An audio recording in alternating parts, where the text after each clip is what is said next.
Hello, everybody. It is a gorgeous day today. I can't make the best of it. I have to be inside for 2 weeks. I'm in that category. However, I am very excited to be able to continue to chat with you every day. And I'm just going to turn off my phone buzzing. And today I particularly wanted to talk about this idea of a spirit of inquiry.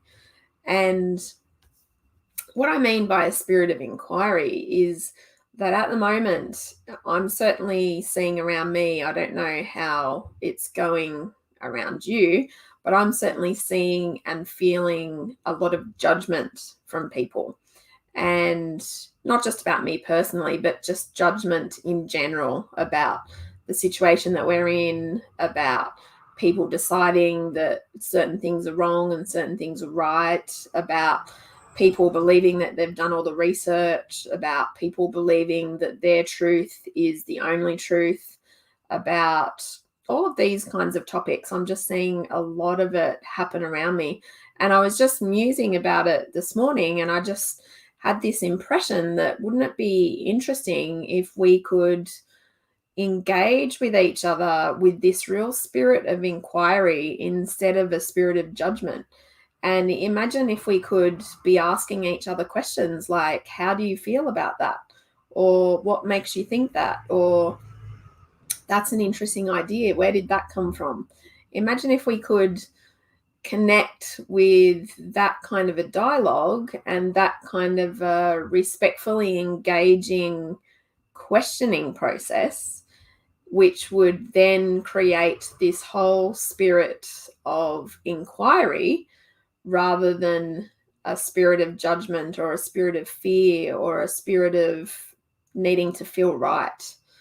And I think it's that last one that is tricky. I think as human beings, pretty much every single one of us on the planet like to feel right about things. We like to feel like we know things. We like to feel like we're certain about things. And when we are in a situation where any of those things are challenged and we're not sure if we are right, and when we find it difficult to be certain because there's conflicting information, it destabilizes who we are as humans. And in that destabilizing process, we kind of had two choices. One is to then become very judgmental about ourselves, very judgmental about other people around us. And the other option that we have is to become curious and to start to dig in and inquire and start to genuinely find out why people are thinking differently to us. What is it about their world and their belief system and their values that leads them to a different conclusion than the conclusions that we might have come to? And in this kind of situation, as much as we want to be right, there is no right. And that's the trickiest place of all to be in, is when you find yourself in an ambiguous situation where it's a very difficult thing to be able to say what's right or what's wrong, or in fact, even if there is right and wrong in the first place in relation to this. And I understand for many people, this will inflame your own thinking, but I'm very much coming from the point of view that let's be open, let's ask questions, let's be inquisitive, let's inquire, let's put our own views just to the side, just for a short moment while we can engage with other people. And it is all of these kind of mindset tips that you are going to be exposed to in our mindset certification that's coming up. We are running a workshop on the 2nd of September, and we would love you to be a part of it, particularly if you might be a business owner or a coach or a leader or a manager.